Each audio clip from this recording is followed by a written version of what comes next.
Good morning, good evening, good afternoon, wherever you may be in the vastness of space. I'm Rocken Larry Locken with Pleiadian Express Productions. We're here today with Pleiadian Talk. My guest is Natalie Alaya, and she is a shamanic.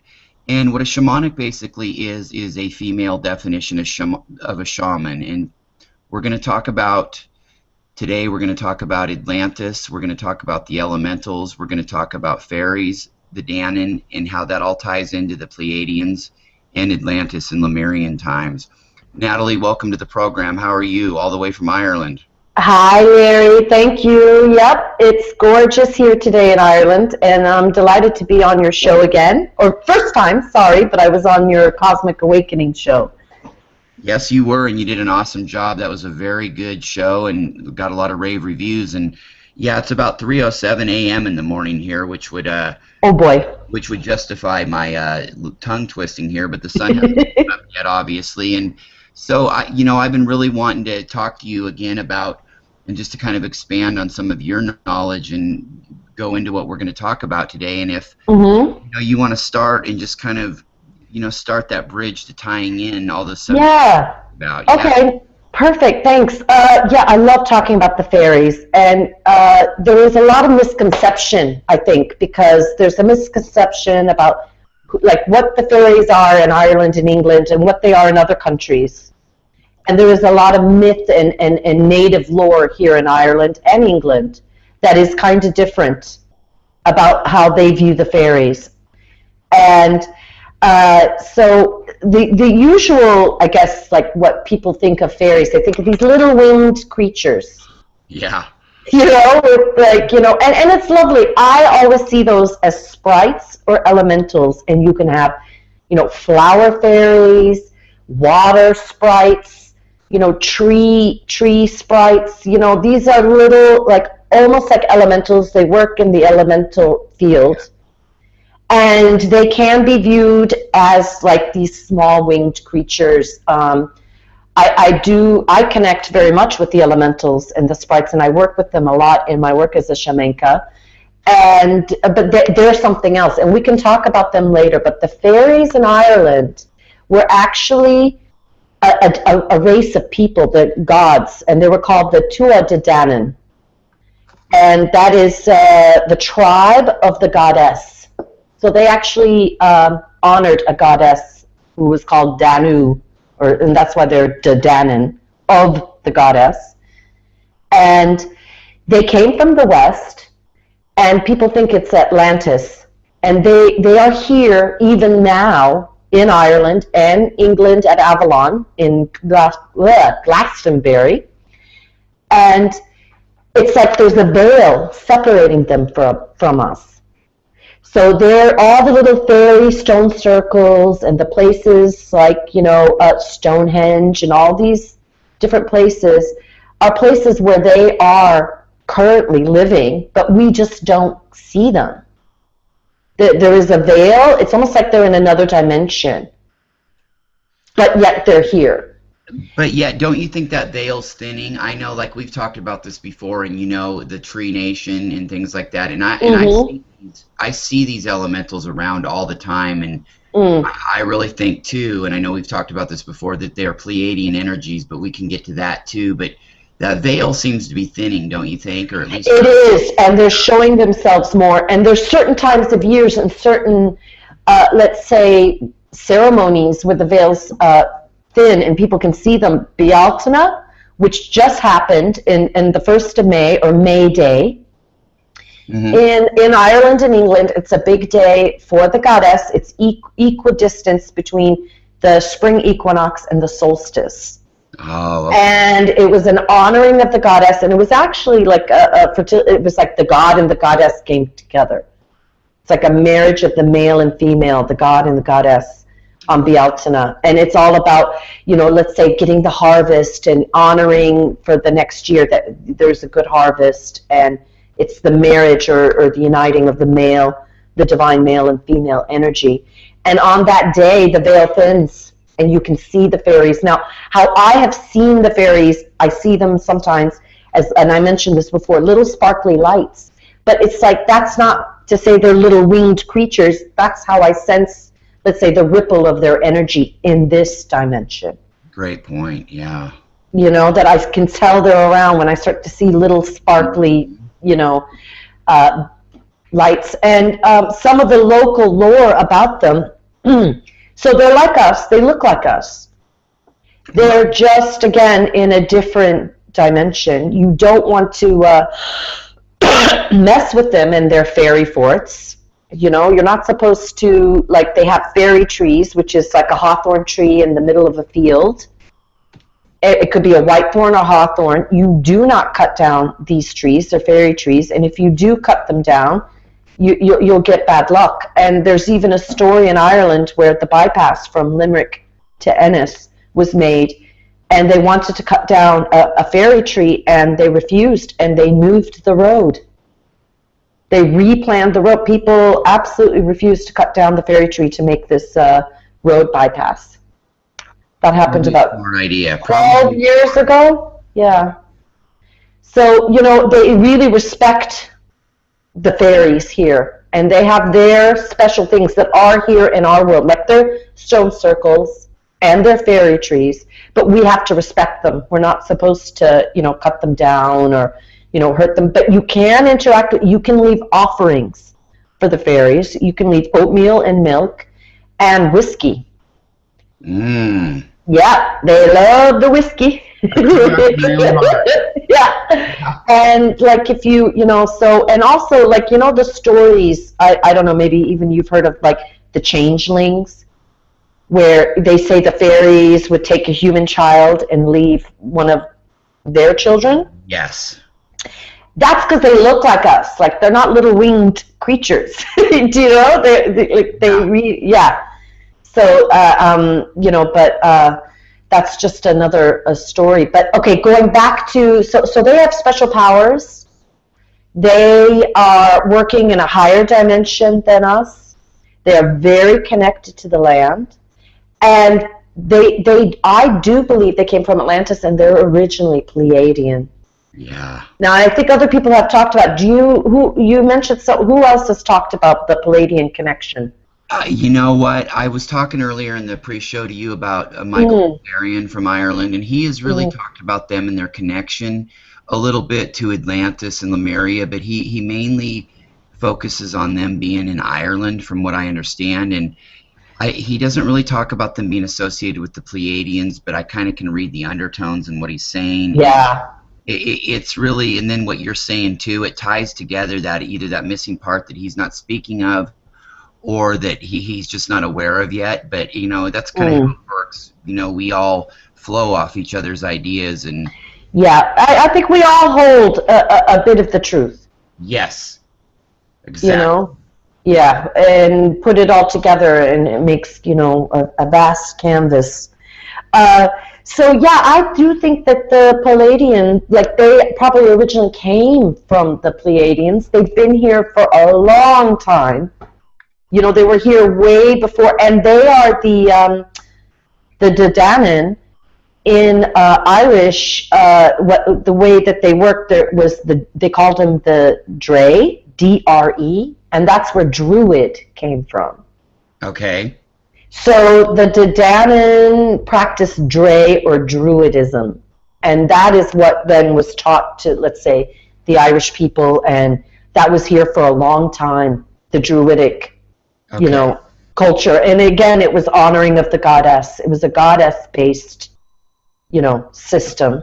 Right. Nature, working with the environment, the earth, and, seasons of the moon and cycles like that. And, so the basis of Druidism goes back to that. So I think it has a Pleiadian connection. So we're talking eons ago, and Dre. We're not talking about Dr. Dre per se. From no. but it goes back probably to way before even Atlantis and Lemuria, and maybe like incarnations here, like Babylon. And I mean, I would have to say that, and I don't know anything really about it, but they probably go back billions of years on Earth.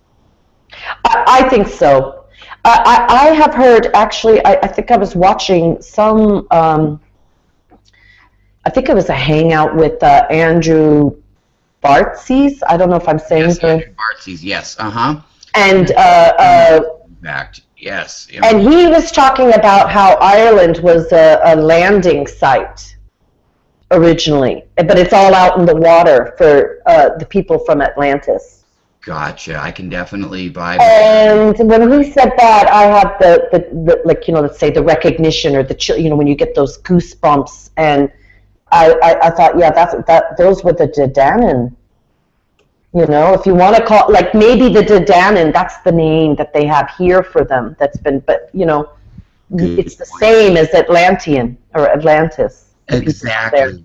And maybe there were a few other landing spots, I'm pretty sure of it, around the world, but they may have been called by another name. But I get the feeling that this is the same thing that, you know, different cultures are talking about when they describe something similar to this, and, you know, all the elementals and things like that that that we're speaking of today. And the fear of the fairies, I think it resonates because some people are afraid of the Pleiadians. You know how, like, there can be that, like, oh, they're good and they're for love. Like, you have even about the fairies, there's a lot of people who fear them too.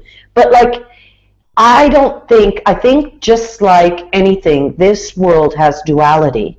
Oh, God, yes. So you're going to have good Pleiadians and bad Pleiadians, just like there's good people, bad people, good doctors, bad doctors. On any level, it happens. And some people don't know or realize when they're, quote, messing with the fairies. Let's say they're going into a fairy fort, or they walk in someplace where the fairy energies are strong, and they don't realize that they're meddling. And so, you know, it's almost, maybe the fairies have like an immune reaction, you know, like, get out against someone. Good point, and that's a good point. And people don't ever think about something like that, and they would just mistake it for evil.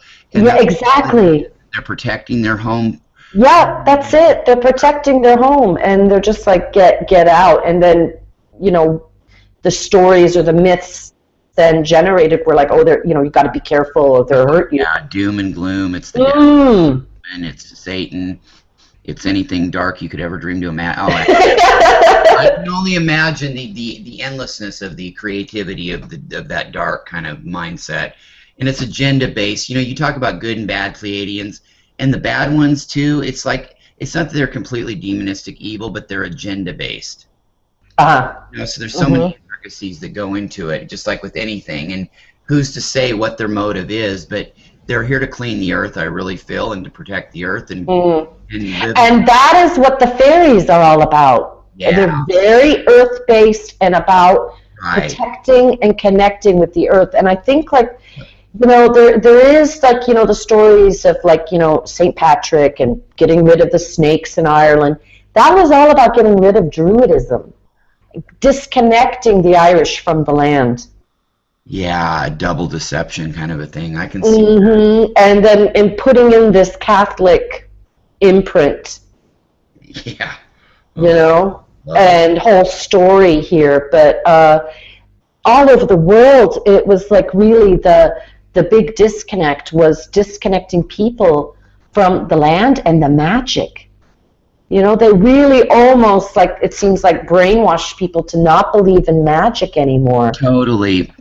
And, like, even with the Bible, like 48 books taken out of the Bible in the Middle Ages, and they really didn't want anybody to have anything to think about reincarnation or anything like that. And what little reincarnation stories were left were just, like, mocked, like, oh yeah, you're going to come back as a tree or a rock or a... Hey, I wouldn't mind coming back as a crystal. I love crystals. I have to agree there, but they will, you know, it's such a mass deception thing, and we have been cut off from our true identity and the true, because it is magic, and it exists. It's not nothing. Anything that you could ever think of or come up with is true. So these things are real reality, and for some people it's such a farce for them to believe, even though they may be into it. They're like, oh, well, that's a nice thought, but, you know, gee, that's kind of make-believe. But no, not really. It's not make-believe at all. It's real reality in the realm of what reality is. I mean, people and people need to understand that, or try to, at least. Well, I think that they just have, like, really, like, we all can limit ourselves. And if you don't believe in magic, And believing in magic doesn't mean that you have to trust every person that says, oh, I'm magic or I'm this. It's about trusting yourself. Yes. To have it and to connect with it. You know, I like, you know, I have a science background, and just to go into a little bit about science, like, you know, all the elementals, they're connected to, let's say, water, earth, air, all of these different energies. We all have that in ourselves, even crystals. Our bones are made of calcium. What you know, what is calcite? Calcium crystal. That's like what our bones are made out of. Yes, it is. We have that vibration in us. That's why we can connect with crystals. Because we are made up of crystals. We have iron, we have magnesium, we have so many metals in our body naturally. Yes, we're walking cosmic antennas, basically. Exactly. Yeah. So, like, you know, the power is there, and people need to understand it is inherent. And there's always been that wisdom that, like, you don't need to seek anything. It's all there within you. Exactly. You're not here to learn anything new in this life. You're here to remember. Yes, because it's all there within your body. We have all the elements. We have, you know, we have carbon. We have, you know, calcium. You know, we have all the stuff there, and we're interacting, you know, with everything here. Even, like, let's say at the DNA level. 97% of junk DNA that's really junk. Oh, yeah. Yeah, it's not junk. But also, like, we share, like, 33% of our DNA with a banana. I always love that one. I love that. Is that true? I totally. That is true. Well, the whole thing. there's a funny thing, cause, like, scientifically, so you can read DNA in two different ways. Like, when they do DNA comparisons, sometimes it's like, let's say if they're doing a word for word translation. So you're looking at the letters of the DNA alphabet, and, you know, there's 4 letters, you know, like the 4 letters that make up the DNA. And you could do a word for word translation. We are 33% like banana. 33% of our DNA is exactly word for word like a banana. Wow. Now, it actually goes higher if you don't do a word for word translation, because, you know, of course, we've had changes in our DNA. So if you look at, like, similarities or similar genes, but it's not word for word exactly the same, the connection's higher. But once you open your mind a little bit and interpret it, like, from a conscious standpoint, you find out that it's even higher than that. Okay, I get you. Yeah. And the same thing, like, with plants. Like, we have so many things that are similar to plants. So chlorophyll, which harvests light, is so much similar, all the way up to before chlorophyll, exactly the same process and products as what's in our blood and what makes heme and how we carry oxygen. So hemoglobin and chlorophyll are almost exactly the same, except chlorophyll has a magnesium ion and heme has a iron ion. That is so fascinating to hear. It is. So, like, you know, what does chlorophyll do for plants? It grabs the light and makes it into a chemical, you know, whatever energy. And our blood takes what we need, oxygen, and provides it, you know, to our body. So the chlorophyll is like a lifeblood for plants. Like, I mean, blood is, it's so simple, really, but yet so complex for people to grasp sometimes. Through what you're saying. So the elementals then now. So so the fairies. Actually, I'm sorry, I'm skipping around. I'm trying to see where. Our seeds. We moved now lunar dimensions. Go ahead, honey. Yeah. So I'll finish with the fairies and then move to the elementals. So I've connected with fairies. I had a fairy tree on my land, and I don't live there anymore. But where I used to live for 7 years, there was a fairy tree, and the old farmer who rented our land, Dan Ryan, told me about the fairies and told me the fairy stories. And that was my introduction to the fairies. And so I would do little ceremonies and leave oatmeal and whiskey out for the fairies. And, like, I mean, they always helped me. I never had anything, you know, bad or negative happen to me by interacting with them. Right. And They just, they live their own lives, but you can call on them. But again, it's all about the offering. That's why you offer the whiskey or the, you want something from them. You need to, it's the way, in a lot of things, it's an energy exchange, isn't it? I would say so, exactly, and that's what it is. It's not about okay, you do this for me, I'll do that for you, but it's a completely universal type of energy exchange. Period. That's all that it is. It's not a bad thing. It's just the reality of it. Yeah. So they will help you, but you need to make an offering. And it's up to them to decide to take it or not. Just because you offer doesn't mean that they have free will too. So. Yes, and I'm sure. Now, the elementals, which I kind of consider them more like what people would traditionally call fairies, the little winged, beings. And you can have elementals, like I said, you can have flower elementals, you can have, tree, tree nymphs would be what they would call them, water sprites. Fire elementals, any of the earth energies, earth, air, water, fire, and like the plants and the tree nation and all that, they would have their elementals. And they are willing to work with us, but to be honest, they're usually just ignored by people. People go about their daily lives. They don't really connect with this energy, but they can if they want to. It's very easy, but people just don't usually think about it to connect with them.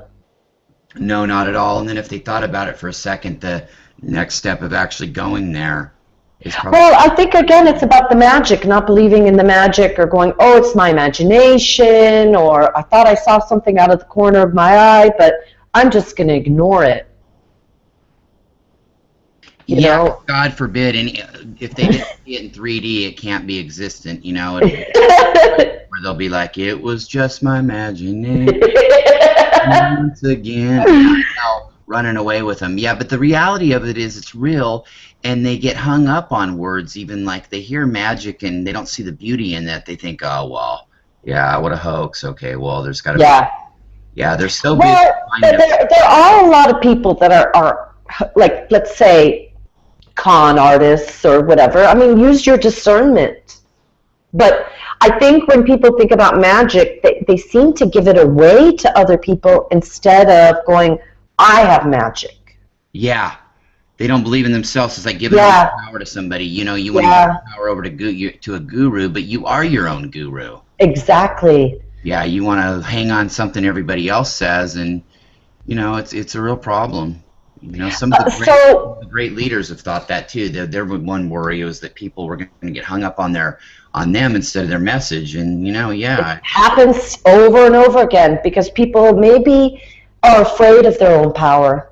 Yes, they are. They're afraid that they're powerful beyond belief, not that they're not adequate, but it's definitely a worry. I know, Drunvalo Melchizedek has talked about that before, that he's such a loving person that his big worry is people that get caught up in maybe him instead of the message, and it's like, oh man, I mean, it's like, I don't want to be worshipped like a god. I'm just like... Yeah, he's just pointing the finger. He doesn't want you to worship the finger. He's just pointing the direction. He's like, forget about me. Forget about me. My God, it's about the message and love and who you are. I mean, exactly. And people get... And even with the elementals, like, okay, so under the shamanic or the shamanka, one of the tools is connecting with the elementals. Right. And in Tibet, and I do follow this shamanic tradition too, the Bon Po. I don't know if you've ever heard of them, the Bon Po. No, I have not, and I'm embarrassed to say so, but No, it's okay. They're about 17,000 years old. Okay. It's pre-Buddhist. And most of Buddhism is actually based on the Bon Po. Oh, okay. But the Buddhists actually tried to wipe out the Bon Po because they were nature, earth related, and the Buddhists were all about the mind. Ah, okay. So And there was this division, and the Bompo were like, it's okay to drink, it's okay to have sex, it's okay, it's like how you do it, working with the earth energies. right. And the Buddhists were all about, like, let's say, denying everything or Of casting course. everything out and just sitting in this, infinite, whatever, mind space, which does work for some It people. But, does. it does work, but I'm very much an earth-based person, Yes. and I'm here of service to the earth. Right. And so in their tradition, in the Bompo, you can call on the elementals. So like when you have a problem or you have an illness, they'll go in and see, like, do you have too much fire or not enough fire? And then they'll call on, and they see it almost like what, like, people would traditionally think of fairies. They see the elementals as a goddess. Yes. And Yes. they say it's like a little bee, like she has wings and everything, and Yes. like a little bee, and you call on them, and they'll come and bring you that element. Let's say you need fire, or you need water, or you need Yes. earth grounding. You can call on these elementals, and they have specific mantras and a whole, let's say, specific way of calling on them and bringing them to you. And I love it. I love working with the elements and balancing our energies by working that way rather than, I don't know, what would be other, like, I just, like, I'm like trying to think what other way. I guess using medicines or, the allopathic or whatever. Exactly. So, And I was just thinking about you describing these like divine goddess energies, and they remind me of a lot of the Pleiadian energies I work with and things like that too. And that's really how they are. And it's oh really yeah, just what describe that to me. I'd be interested in hearing about that. How well, are they? they're like little blue. They're like little fairies with wings, like angelic little Mm-hmm. princesses with wings, and they're like blue. They're mostly blue, the ones I see, but then they can twinge a little bit of yellow and indigo too. And Uh-huh. I know that in the book Pleiadian Wow. by Barbara Hand Clow, she talks about those energies being around her, and it just really resonated because it's like Aw. the first things I seen when I started to awaken and have my contacts with the orbs was, and I still see those energies come in, and I know other people talked about it too, and they see them as predominantly like indigo or a little bit of a yellow, and whereas I Yeah. see them as blue, and I think that you're completely right, and it certainly ties into them being connected with the Pleiades because there's so many different energies from the Pleiades and different kinds of collectives and different there's elementals, there's humans like us, there's gray looking beings that are blue, there's all these different energies, and they're here to help, and it's about tapping in and using their energy because they don't like to impose on your free will.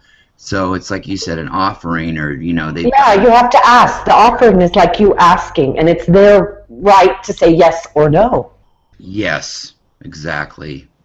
Oh, that's really interesting. I like that. I've read a lot of Barbara Hand Clow. I always resonated with a lot of the stuff that she wrote. Me too, big time. Her Chiron, The Rainbow Bridge, Oh my goodness. beautiful book. Oh boy, I'll tell you what, yeah, it just resonated, that too resonated with me like no other. I mean, like maybe only a couple other I've ever heard, and it's exactly. And when you hear something that resonates with you, it's like, okay, well, Barbara Hand Clow came out with that book in '94, and that was the year that Barbara Marciniak came out with her second book, Earth, the Living Library, Mm-hmm. after Years of the Dawn. And it's like, okay, I prefer overall Barbara Marciniak's books, but the things that Barbara Hand Clow talks about, though, they really, when she gets into it, they really resonate with me deep down. Mm-hmm. And they both are just great ladies that are both divine goddesses that really we owe a great debt of thanks to. And so I think that, like you were talking about earlier, they may be called different things in different parts of the world, or Yep. this or that, but I think we're talking about the same kind of energies when the elementals, and the Pleiadians talk about them in their channelings. They call them the elementals, or they may call them their Agarth and cousins, some of the things that come from out of the earth. Mm-hmm. Yeah, I mean, these are Oh, some of the elementals. Oh, that's a good point. Some of the elementals also are not of the earth. right. You can have, like, I guess, dimensional, they can go in and out dimensions. They can do stuff we can't. Natalie, I don't think any of them indigenally are to the Earth even. It's just some of them may have been here longer, but these all have to originally be energies, wouldn't you think, that are from other star systems? I mean, if you go back far enough. Yeah, I'm still kind of, I don't know. Yeah. I'm kind of mixed about that because it hasn't totally resonated with me that the Earth hasn't created its own, species. I feel it has, but like I don't know. I can't honestly say that I know yay or nay, and I'm kind of divided. But you just haven't put you haven't put those couple two things together, like to say this is how it happened, when it happened. But I think right, you know that it has. You're just not for sure of a couple. I just feel so connected to the Earth, and I feel so much like she's my mother that I find it. But I don't know, was I adopted? Like, are we all adopted? Is she our adoptive mother? Well, you might have been part of creating her. Your soul might be part of that creation with her, and exactly, like, you know what I mean? People that are like starseeds like you, but you're so connected with the Earth that maybe because you helped terraform her and were part of that and helping. Yeah, it could be. Yeah, exactly. I mean, who knows where the link came in, but. I know what I wanted to tell you. Now, this isn't specifically. No, was there anything else about the fairies that I wanted to say? There is. You know how. Yeah, we can go back, but I wanted to tell you my first interaction with Pleiadians. Okay. So it basically happened in the dream time. I was sorry, in the daytime. Dream time. Dream time. Gotcha. Okay. Yeah. And there's certain dreams. I've been doing a lot of dream work and lucid dreaming for years, and it is again originally a Tibetan Bonpo tradition. They call it dream yoga, and now it's been taken and used and promoted by other people. But the Bonpo originally worked with the dream time. They say it's just as real as this time, and you can get learnings and teachings and go into other dimensions and stuff. Yeah, it's a very powerful tool to work in the dream time.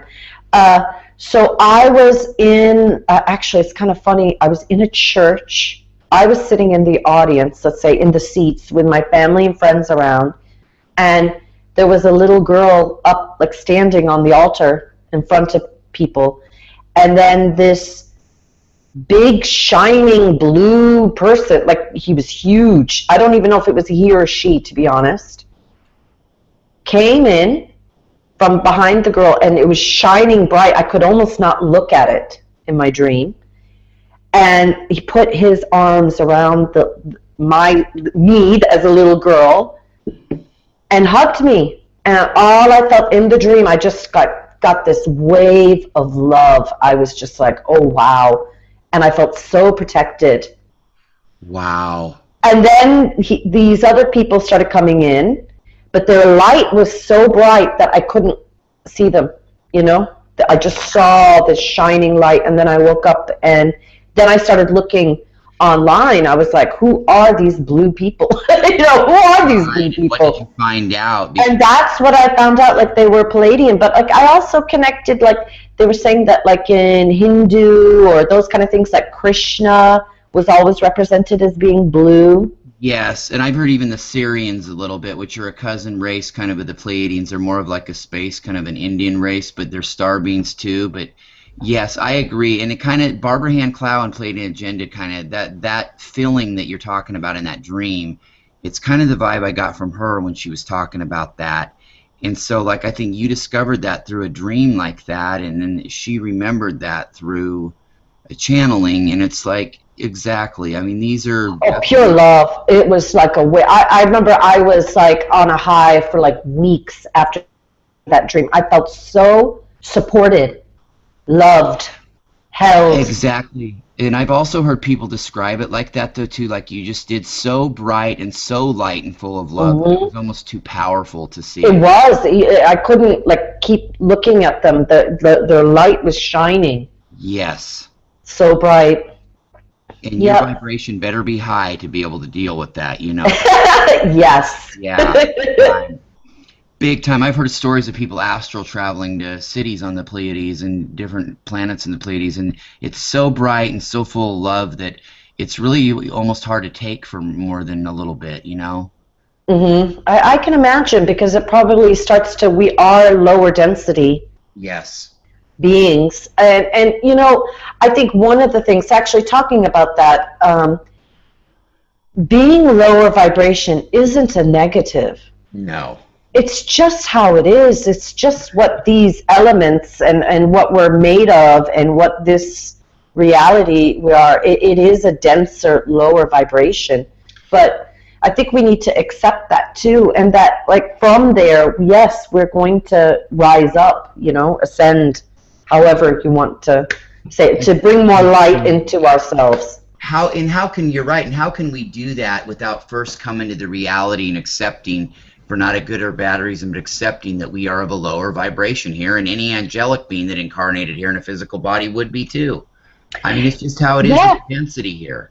Yep. And that, sometimes it's even harder for people who come from a very high vibration to incarnate. It's very painful. Oh, good God, it is. I know. I was born C-section, the only child. I almost died at birth, and I have, like all the other starseeds, little aches and pains by being in this body. It's so hard, and I'm not putting myself in that category, but the thing is, it's true, though. It's so hard. It can be very painful. And then you have other people who, let's say, they're okay with the vibration here, and they don't either see it as low or high or whatever, but they're very solid. I think everyone has like a role to play, and none is just because, let's say, like we're saying, oh, I have like this vibration. It doesn't make you any better. Oh, I'm this, I'm that. I'm from there. Oh, look at me.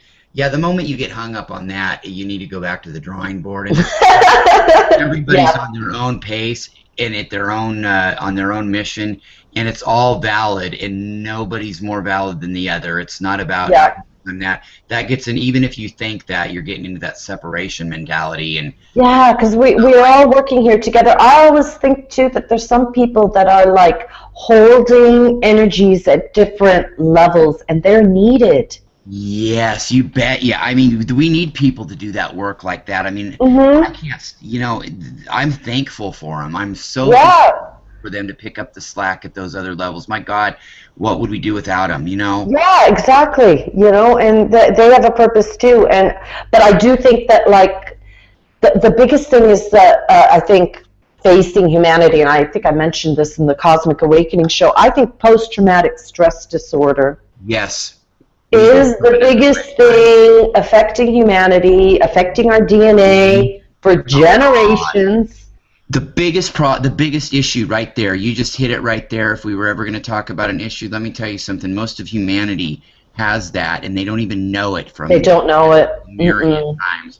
We are programmed to forget about something that happened that was so bad, which was basically a high-tech nuclear war with 3 times the power we have now, and a whole bunch of ensued. But that's just so blocked from our mind. But it's like, we know that there's something out there like that happened, or something we're trying to atone for, or whatever. But not in a, not because we're bad or good. It's just we're caught in a time loop too, and so we're just trying to make this thing work, and get through this ascension process and get the planet to move on to the next level and to becoming the star that she is. And we've had other opportunities at it, or have we? Maybe we've come back in time to make sure that Atlantis doesn't happen again, but maybe it's on a parallel reality with some of the circumstances different. Yeah, that's like getting into Inception territory. The dream within the dream within the dream. It can be quite mind-boggling because there are parallel. I mean, like, and this is, physicists, okay, yes, it's a theory, but it seems to be becoming more and more, let's say, they're getting more and more logic and getting a lot more information that is supporting this theory of the multiverse. Yes. And parallel, and okay, yes, you can only, maybe sometimes only sense this reality. But, like, because I'm a shamanka, and I don't know, I think I always was, I can sense other realities too. You can, and I bet you even on a higher degree than most, but like even it's like, I feel like there's something missing, and it's like I'm thinking about somewhere far away, or maybe Mm-hmm. I'm longing for something that I know I was there and it happened, but Mm-hmm. where was it? And it's another Do reality that I'm. you ever have that dream just before you're waking up and it's like remember something or you forgot and Yes. you wake up and I always think that that's like a Pleiadian dream or a dream of like my power Yeah, to I don't remind have that a myself lot. that I am, that like don't forget that you have magic, you have power, you can create, you know, the earth that Yes, you want. I because think more and more people align with that, like let's say that the earth is healed, right. instead of really align with that thought. And I think that's maybe like that's where we can bring the fairies back in, you know, that and the Palladians, that we all need to start vibrating instead of focusing on the negative, start focusing on the earth is healed. Exactly, and that's not to say people, you're going to hear the first people go, well, oh, well, there's so much doom and gloom still out there. We need to focus on this and that, but it's not Mm-mm. It about just that. brings more. It just brings more. Yeah, we know that there's been a lot of Yeah. negative stuff. It's not going to change it, but let's start vibrating with the frequency of the earth is healed. Yes, exactly, and that's the only way we're going to heal it. I mean, Mm, if we don't do that, and that's not to say be in denial, but we already know the worst that's happening. yeah, Tell me yeah. something worse. I mean, gee, okay, well, if the planet blows up, listen to you. But I mean, talk. Okay, the planet hasn't blown up. Okay, it's mm, been through nuclear wars worse than people could mm. imagine over several times. We need to focus on it being healed and Yep. understand that it's on that road. And people will say, "Well, yeah, okay, just turned a blind eye to everything going on wrong on Earth." No, we're sick of discussing it and dealing in that vibration. Yes. Let's manifest this thing. Come on. And more people that connect with the fairies, connect with the elementals, they actually, it's like you get a lift until you start trying to do it and let practice, play with it, go outside, go for a walk, try talking to a tree, try, and it's not like you're looking for a little winged creature, but just even imagine that you're talking to a water elemental. And through the imagination, you open that doorway for a dialogue. Through conscious dialogue, exactly. Mm-hmm. It's like a telepathic kind of a. Yeah. And you think it's your voice answering in your voice, but that's how they speak. They send the message and you hear it in your head, but a lot of people hear it in their own voice and they think, oh, I'm just thinking that. I'm just imagining that. Well, if you want to deny it, that's okay too. Like, but you don't have to. We're You so insecure can about tune knowing how in. great we are that we deny that. They do that because they're so insecure that they may be something great that they can't buy that, oh, well, it's just my crazy mind. And. And also, like in the schools and everything, the education system has really helped to disconnect us in many ways. Big time. They get you right when you're 5, 6 years old. Mm-hmm. And isn't it funny that that's kind of about the age that kids start losing that connection with their imaginary friends? It's really not imaginary. And Yeah. process like that, it's like you get indoctrinated at 5 or 6, and then you're part of the system here, and that imagination Mm-hmm. beat out of you in a subconscious innuendo way. Yeah, and they just want you to follow, I guess, to make you what they think is a good worker. I mean, I don't think that the system that was set up, No. I don't know. I'm not that much into all the conspiracy theories. I do think there is a lot of competing energies definitely Yes. going on here. I definitely sense that. But I think that like a lot of things were set up to quote help, but they weren't really helpful, basically. There was a lot of problems, and I think that that's why a lot of us incarnees are back here now, and a lot of these energies are coming from inner Earth, coming from the Pleiades, Sirius, are Mm, all over to help us because there was some things done wrong, and they know yeah. it. A lot of us incarnees have some guilt about it too, and that's why it's here to save. I mean, we did some things wrong. We got complacent, Mm, and yeah. that's not somebody. I'm not trying to be an asshole and go, oh, well, you got complacent. See what happened? It's not like that, but it did. It was just a learning curve, and then in the end, Exactly, a learning curve.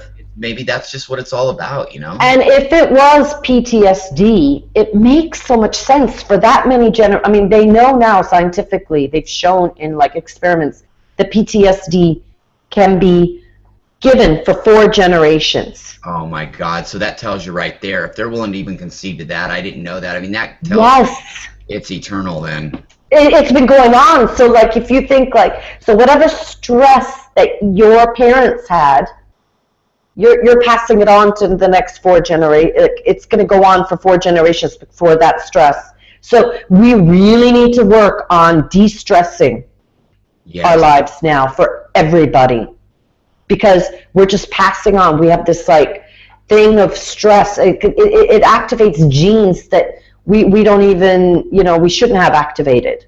Yeah, really. You know, or deactivates genes that should be activated. Yeah, it's kind of screwed up that way. It really messes with you. And a big thing too is to help mothers when they're pregnant. There isn't enough now. In other parts of the world, they are very good, but I do think in the U.S. they're not very good at helping women, supporting them through pregnancy and proper maternity, you know, care. No. They herd you like cattle, and even if you're somebody who's got money and big insurance, they don't give a shit but anything but about that money. No, there's nobody looking out. No, you get 6 months maternity leave here in Ireland, and the father can get, I think, up to 2 months.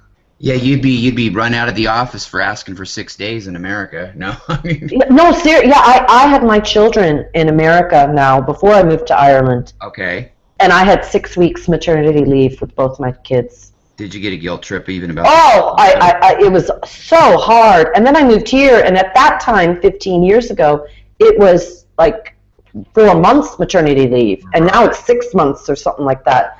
So I was just like, wow, I wish I had my kids here, you know? Well, they got the right idea, and not just Ireland. I mean, Scandinavia, Europe, some of the European countries, they've got the right idea.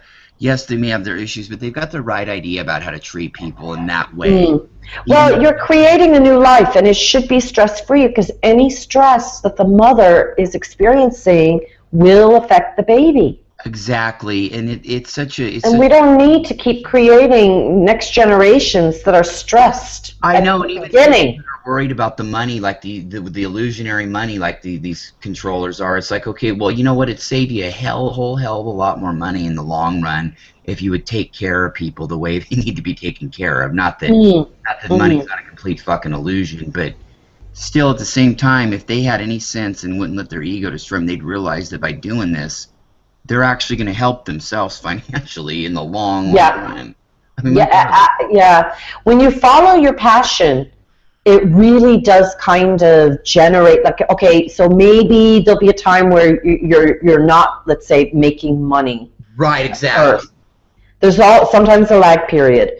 And but if you just keep doing it, eventually, because you're so much enjoyment and love coming off you when you're doing what you're passionate about, it sparks other people. Big time. And you don't even realize you may spark somebody to do something great, or a bunch of people to innately do something great, or spark somebody else from that to do something great. And you have no idea who it could spark exactly, or who it could help. Yes. And what was I going to say? Sorry, there was something, but I just lost I understand. It's amazing. It's amazing, though. You can... You know, a lot of us may have sparked a lot of great things in a couple degrees of separation that we have no idea who we sparked to do something great or. Yeah, absolutely. I would. Okay, I know what I was going to say.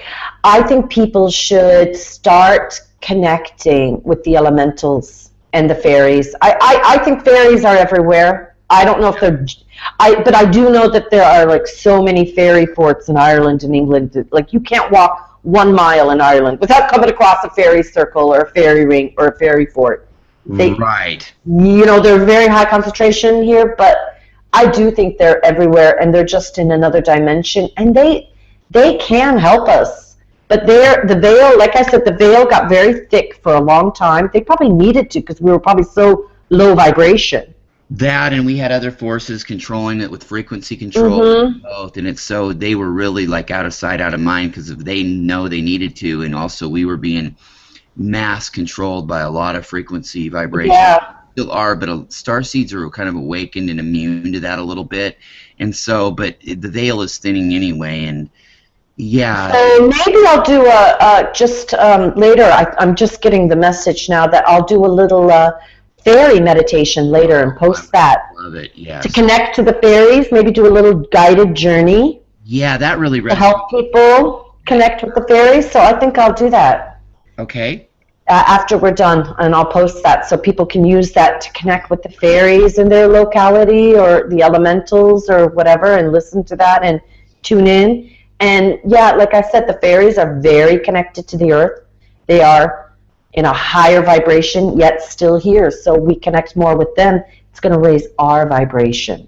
Yes, and I bet you they're really prevalent too in any place. Like I know here in the Pacific Northwest, they really are if people look for them. And I imagine Scandinavia too, and Ireland and parts of the countryside. They're all over. They really are. I mean, even in the dead of the desert, in the Sahara, or in Death Valley in California. I mean, they're probably in some realms in cactuses or whatever. Especially when you have trees and forest and lush green around. I mean, they're just so prevalent. I know, I'm sure. Yep. So yeah, that'll be good. So we'll do a tune in more to the fairies through that way. Wow, great. What else with the Pleiadian? There was something else I wanted to say. Oh, it was about the orbs. Sorry, now I remember, just to go back. Yeah, I see the blue orbs. I used to first connect with them on photos, but about a year or two ago, I started to physically see the orbs. Yes, and that's my main contacts is with orbs and the blue ones, but I'm lucky enough to see tie-dyed ones, green ones. I've seen rainbow-colored ones. That's what I mean. I get one rainbow-colored one, and I almost thought it was maybe Archangel Metatron for a while, but I see the one tie-dyed one with the Pleiadian Orb Collective I deal with, and then I see them of all those colors individually. It's kind of a trip, and then they all have collectives on them of faces and different kinds of beings. Yeah, I've seen the faces. Now, I've seen the faces more in the photos. What I've seen, with the physical eye, is just sometimes I've seen the blue orbs and the rainbow orbs, and sometimes they're just off to the left or to the right, or, you know. They are, and I see them like that in real life, off to the left, off to the right, but then I'm starting at the point now, and it's been for a while, I see them directly on in front of me when I want to, but that's how it starts, was to the side of you.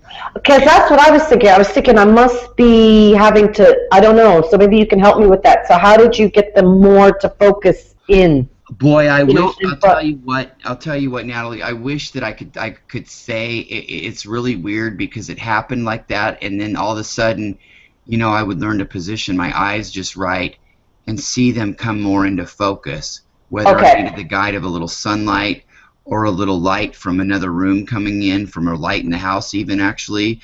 But then it gets to the point now where I can kind of see them even in the dark, but it's only at night I can see them without the aid of light. It's really weird. And so it's happened, and I wish I could fancy story. Yeah, no, I'll play with it more, because what I felt like was that I wasn't fully connecting with them. Do you know what I mean? Like, first it was in the pictures, then it was like off to the right or left, and kind of like would zoom away when I tried to focus on it. It seemed like it would go away. So I'll see what I can do to kind of try to get the eyesight, or get whatever I need to. And that's what, do you know what, this is what anyone could do. You want to learn something, play with it. Yes. Have fun, see what you can do, see if it's like a mindset, or is it light setting, or, Yes, figure all that out. I agree with you, because that, what I mean, that satisfies our mind, and it's just a good thing to do too, so for yourself what you're dealing with is a reality. Okay, consider all those options. Don't be like, okay, well it's got to be this, or got to be that, but consider all these things, and eliminate those possibilities. It's part of your growth, and they would be the first to want you to do it too. Yeah. The first to want you to have your own power and do that. In fact, when you get hung up on something, that's the only time the Pleiadian energies will really mess with you, and it's not in a bad way, but if you start getting hung up on just thinking something without seeing it through, they don't like people to get hung up on one thing for too long. And that's how it is. I mean, they want you to know that, okay, you can know this is how it is, but in every now moment of your life, you have to think things through and keep an open, complete open mind, no judgment, Mm-hmm. your bullshit detector on high. Mm-hmm. Yeah. Mm. And yeah, so I'd like to connect more with those orbs. So we'll see what happens. I'll keep you informed, Larry. Great, and yeah, exactly, and maybe I'll this gives you some insight into as to why I've had the connection with them, and it's just it is what it is. I mean, we all have our talents, I guess, that we share here, and you yeah. know, I'm glad that I met you, so maybe that you can kind of bridge that gap for me as to why. And Mm-hmm. Well, I hope so. Like, well, let's go into that actually. Like, okay, what your connection is it the connection to the orbs or the connection to the Pleiadians or these the orbs are Pleiadians? the If you Pleiades. say. They come down out of orb ships and ships from the sky, and the reason they do that is because they can't. It's hard for them to physically manifest down here in a body in that Probably day. too heavy. Yeah, too dense. Exactly. And you know, I have another friend I just met on here. I've interviewed him a couple times, Thomas Ray. He's grew up 4 hours from me here in Oregon. We're the same age. He's 2 years or 2 months old younger than me. And he sees the same things around him all the time, the same Pleiadian energies. Mm-hmm. And yeah, it's just amazing. And the more and more that you try to deny it, or the more and more you think, okay, well, it's for this reason or that reason, it just something else confirms what you're thinking. And some people are getting the same energy from other Pleiadian energies that they channel. You know, they're finding out the same thing that I've been told. I'll get things from the orbs messages, and then all of a sudden on YouTube a week later, another really reliable Pleiadian channeler is getting this message through an astral projection or through channeling or through. Yeah, the coincidences, the synchronicity. Yes, and so there's the Pleiadians. There's a million different ways to. There's a million different roads into the Pleiades, and I guess they use them all. I mean, it's. Mm. I love that too. I've had that a lot too, where I'll have like some insight, or I'll be meditating or get a message, and then I'll see it come up on my Facebook news feed, or you know, in YouTube or whatever. And I love that because it means you're on the right road. You're getting the correct message. And it sure seems to be picking up in frequency of it. Oh, definitely. There's an acceleration going on. Even my daughter. Now, my daughter's 19. I noticed in the last 2 years the big acceleration in time. Things just flying by. She told me recently, my daughter, she goes, Mom, things are going so fast. Like she kind of felt a bit unbalanced by, like, you know, because she's quite young still. And they always say, oh, it's as you get older. It's older people, you know, time goes by. But younger people are sensing it too. They are, and it's more than just you'll hear people go in the past, oh, well, this year sure is flying by fast or whatever. But yeah, well, it always does. But these things are like, it's like three times the speed the last 2 years. Mm-hmm. And so much information coming in, and more and more people waking up and connecting in. Oh, I know what I was going to say when you talked about, like, you know, the Pleiadians.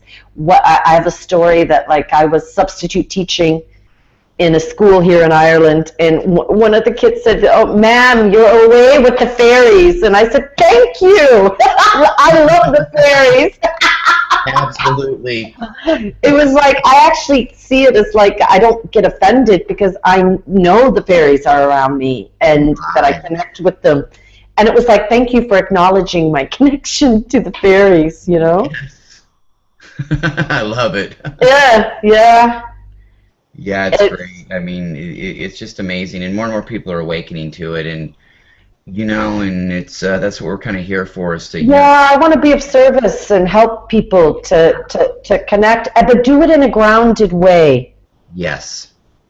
Because you can't. Otherwise, you'll just chase people away, and you'll mess with their growth path, and exactly in your own. Well, one of the things that I learned, like again, this is the Bompo shamanism, and they work a lot with the elemental energies. So they have all these thousands of years of, you know, background and texts and oral traditions and teachings. And they say that, like, when something new comes into your energy field, if you don't ground it, it's like any benefit that you got from it will just go away like the wind. It'll just wash away. Oh, that's a shame. And I can It is, you know, so you know how some people get this like, oh, and they have this like enlightened moment, and you get this like beautiful energy, and you got to ground it in yourself to keep it, to get it integrated with your system. Otherwise, it's like the wind or air or whatever, it'll just go away, and your vibration will go back down. Yeah. If you ignore it, it'll go away, and if you sit there and don't ground it, but you're just enamored by it, and like, oh, look at me and look at that. Yeah. One of the ways that, like, I mean, there's many ways to ground yourself. Like, okay, so walking barefoot on the earth. Yes. Is a great way. Now, if you're in very cold or you can't do that, you can wear red socks and red underwear on your root chakra. Wow, okay. Because red is the color of the root chakra. So if you wear red, you know, knickers or underwear, that kind of keeps like that color. It helps to ground you.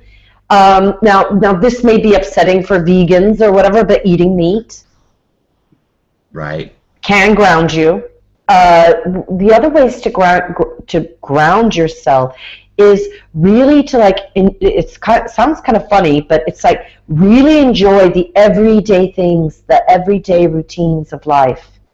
You know, when you're eating your breakfast, enjoy it. You know, clean your dishes, cleaning your house, keeping your energy clean, keeping your family, you know, getting all the things done that let's say seem kind of boring, cooking dinner, making your lunch, all those things. When you actually really get into enjoying them and feel like I'm grounding myself by doing these, it brings the grounding energy into your life. Exactly. It's about getting over that initial phase and just trying to enjoy it, because it's so hard for a lot of us starseeds to go and do that mundane shit, especially the mundane. It's like, no, I just want to dream. You know, I just want to go off into the other dimension. But, you know, it really helps me. Like now I love doing stuff like hanging up my laundry on the line outside when it's nice, you know, making a beautiful dinner for my kids and family to eat. And these things, we still have to do them. And when we can do them with joy and real enjoyment, it brings you know, it makes your day lighter. Because when you're facing into it, I don't want to do it, you know, that's not going to help. I know, but then it's another thing too to know that, like I'm in that part where I know that, you know, you got to do that, and it would be so rewarding. And then it's another thing, like you're saying, to get full of that feeling and just enjoy it. That to me is almost ascension right there, where you're in that flow of like enjoying it now, you know? Well, one of the things that they say, the Buddhists call it, is they say practicing the Dharma. Yeah. And the Dharma is taking things like one of the one teachings that the Buddhists have is, let's say, like sweeping. Yes. You know, you're sweeping the floor, and a way of doing the Dharma is that when you're sweeping, you think, I am clearing up negative karma for myself and whoever else needs it. And I'm getting rid of negative karma out of my house. When you're cooking, you can say, I am doing the Dharma, I am feeding, I'm giving sustenance to my family and myself, you know, through this. Yes, and realizing that it's just as important to do those tasks like that as to if you were like talking in front of 100 people or 1,000 people and giving them some enlightened information, and you know, you feel so good in your higher ego about it. But what you're talking about is just as important. Every little task like that is just as important, if not more, to the universe. It's like seeing it on a sacred level. Like there's the mundane level, and then there's the view of, let's say, what, you know, eagle or higher level. Yes. Where you're clearing karma for yourself and your family or whoever. One of the lovely Buddhist practices is about anytime you do something, let's say before you clean, or you're doing even a meditation, you say, I for the benefit of all beings. Perfect. That covers it all, doesn't it? Exactly. And you're one of them. It doesn't mean that you're giving the benefit away. You are a being too. So when you say for the benefit of all beings, you're spreading it around, and you get it too. Oh, big time. Probably like more back at you for doing that. Mm-hmm. And Mm-hmm. you're giving it out to all the beings in the universe, and then you're going to get that back over time from most of them back. It's Exactly. Exactly. So, and was there any? I know I probably have more. Oh, I have some fairy stories. So, like, I'll yeah, tell you some of the local fairy stories. Like, yeah, that'd be fun. Let's hear. so this tree that was like not bulldozed because of the bypass, right? So the story is that was the tree was marked the place where the Connacht fairies and the Munster fairies fought. Oh, how And fast. people, yeah, a long time ago, like, so they're just like real people, and there were different factions of fairies, and some, I guess, didn't want to interact as much with humans, and others did, and they fought. And that tree marked one of the places where they fought. Same conflict going on with a lot of. That's what I'm saying. There's good fairies and bad fairies, you know? So so maybe that's where some people have connected with bad fairies and said, "Oh, they're evil," or "You got to be careful." Oh yeah. One of the ways when I do the guided meditation, we'll definitely set the intention of connecting to, the fairies that will help you, that are positive and for your highest good. And that certainly applies to all beings from outside of our realms. Mm-hmm. Societies from other civilizations, other star systems have that too. Sometimes that inner fighting, and then that, well, don't help those people. You argue about helping us, and like you said about the elementals, some wanted to help, some didn't, and that probably caused a conflict between them in the day, like it has with the Pleiadian civilizations or Syrians or wherever they're coming from. I mean, that goes on. And you're right, and it's happened with the elementals here and probably beings from inner earth, and it's just ironic, it just goes to show we're all one at the end of the day. Mm-hmm. Yeah, there's duality on all levels. Yes. Probably except, I don't know, I do have a theory that on the fifth dimension and above, it is unity consciousness. It goes away, yes. Yeah. Yeah, the higher authority is kind of the first taste of that, but there's still a little bit of the duality. Mm-hmm, mm-hmm. And there is, if we want to go into that, there is a lot of, like, I've read a lot of, like, different comments on Facebook about people who are like, oh, but, we learned so much from duality, and the darkness isn't evil. I don't think the darkness is evil. I actually don't like to use the word evil. I like to use dark and light. Yes, me too. Because, now, I'm not saying there isn't evil. I'm sure there is, but I just don't want to connect or talk about it like that. Exactly, and you know there is, and you know that it's on in that realm. It's on such a more freakier, higher level than even people that always talk about it can even fathom, because they're just hung up on a word. But really, it's agenda based. And it's not agenda I want to, connect to. Exactly, and that doesn't mean at all you're in denial at all. No, I totally acknowledge it. I actually have learned a lot from connecting with the shadow or the darkness in me.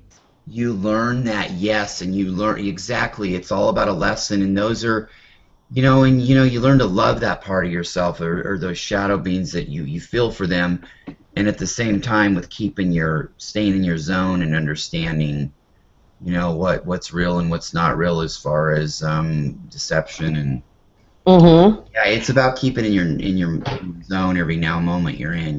But I find it interesting that some people think that when you go to the unity that people are against the dark energy. That's what I got. That now maybe I'm wrong in this, but it was like, oh, but you're getting rid of the dark. I don't think so. I think in the unity, I think the light and dark is perfectly balanced. Completely at that point, and it's not a deception or anything. It's just, it's the reality of it. There's both and both, and it's how it is, and it's not a judgment or ego thing that comes out. But you get all that involved, and then, boy, you can make it the biggest horror story there ever was. I mean, God, I mean, let's pick your poison here. I mean, we're our own worst enemy inside. We're our own devil inside. We can really come up with some scary shit if we want to keep it going. I've always connected with like the what is it? The saying that, like, you know, when things are going bad in your life, it's like the arrow being pulled back. Yeah. You're getting ready for a big, you know, swoosh, you know, into the next level. A lot of times you have to get pulled back into the darkness, almost like it's the dark energy is what propels you. I can relate to that totally, and it gives you a chance to refocus. And I'm And not saying it's a great thing. It sucks to have to go through, but the reality of it is what you're saying. That's what it's doing, you know? well, one of the things that I always like too, that's another metaphor, is that, you know, roses, you don't grow roses by putting rose petals into the ground near the roses. You put fertilizer, you put, you know, manure, you know? Yeah. And you don't have to see it as a negative, you know, you can see it as like, okay, it's a tough time. I can get through it, and I'm going to transform all this dark energy into light.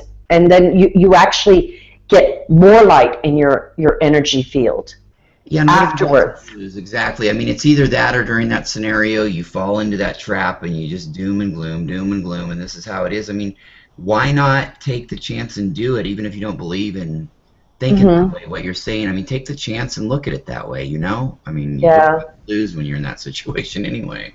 Well, yeah, that is something, because it's like, if we create the limits, why do we create limits or potentials or realities that are so negative and doom and gloom?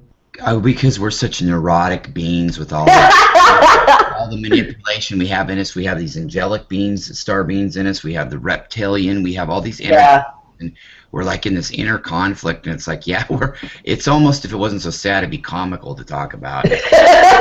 I know, and my belief again goes back to connecting. That like, we've had this disconnect from Earth, and maybe it is like what you said about, like, there's been lots of nuclear wars and different stuff in the past, and maybe we had to disconnect from the Earth for that. But I think that vital to this ascension is us really grounding into the Earth. And you know what you said, like, I've heard this before, and maybe I'm just kind of hypothesizing right now, but they said that there was no species made from Earth. We came in from other dimensions and other places here.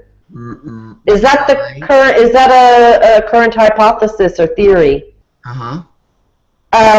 So Earth is like our adoptive mother, right? Yes. You set up for reasons like that, and to be kind of like a living library, all kinds of great reasons like that, yes. So maybe, you know, it's about us really accepting our Earth adoptive mother. I don't know, you know? No, it's a great point, though. Oh, boy, it's a great lesson, because we've got to really get grounded with Earth and get grounded with her, but yet we're so longing, a lot of us starseeds, to go home. Longing for the stars and going home. Well, maybe we are home. We're trying to get this planet to go to our home and to be the 8th star of the Pleiades, the 8th sister to Earth, to ascend to that or something. But we've got to, well, one thing's for sure is we sure as hell need to help out Mother Earth, and probably would help us a lot to get a little bit more grounded into it too. And, you know, because what you're saying is definitely true. And well, I have a lot of hope for the future generations. I do think as people are awakening, you're getting like these rainbow children in crystal, indigo, and these children have such gifts, and a lot of them don't carry a lot of the hang-ups and issues. They don't make left-right decisions like They know it all at once, and their souls, even though they're only incarnated here for the first time, maybe twice, but their souls are older than ours in the galaxy. And the thing I've noticed with coaching these kids too now is like, that there's really no more like nerds and geeks and jocks separation. These kids are both. These kids could rewrite an essay and knock your teeth out too. I like it. They're athletes and nerds. Really, they are. They're both. And they're just good at both of them, and they don't have the judgment, but yet they know all. They're all knowing. You can't bullshit them, but there's no judgment to it. Yeah. It's really amazing. And you take even our grandparents' generation, if they were still alive and spry, these kids now, you couldn't even, the kids now would have to lower themselves to even come down to have an intelligent conversation with them. And, and our grandparents would have to higher themselves, which they couldn't do, and they could understand the words they were saying, or hear the words, but there would be no understanding about it. Yeah. Such a vast different awakened versus a generation that was controlled by mind frequency.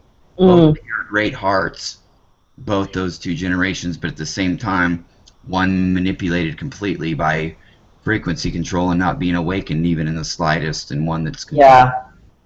Yeah. So I like I said, I have great hope in them, and I really want to do whatever I can. Me too. To help them and help humanity, and it's not just humanity. I think all beings, because we're affecting all beings on this planet, and I think we've been in a lot of denial about our empathic ability as a whole, and maybe some people had to disconnect from the empathic ability because they felt too much. Yes. It was too painful, and they disconnected because of that. Well, they need to reconnect slowly, and gently, and only as far as they can, handle without too much pain. But they need to reconnect back into the earth too. They do, and understand that it's no judgment. It's at their pace, but they need to start thinking along those lines. Yeah. And go with it, and just take it at their own pace, but keep that conscious in your mind. It's true. It's very true what you're saying, and the time is ripe for it to happen. Yeah, absolutely. The time to do it is now. So I think I'm going to have to get going, Larry. Oh, that's fine with me. It's as you know, it's 4:23. You have to go to sleep. 23 is like big in my life, and 4:23 is really big, and so that's kind of crazy to say that now. But it's 4:23 a.m. You know where your kids are? Yes. Okay. You know where your pillow is? Anyway, that would be great. I'm so glad that we got to have this discussion. And yeah, I look forward to, I can't wait for you to do that meditation and to record one. I think that would be just wonderful. I'll work on that today and hopefully get it up later today. Great. So people can come and visit the fairies with me. In a forest, come into a forest, already here at a forest near you. Okay, good night, Larry. Thanks so much. Namaste. Okay, sorry to walk all over you, but much love, Natalie, okay? Okay, much love, Larry. Bye-bye. Peace out. Oh, and that's a wrap.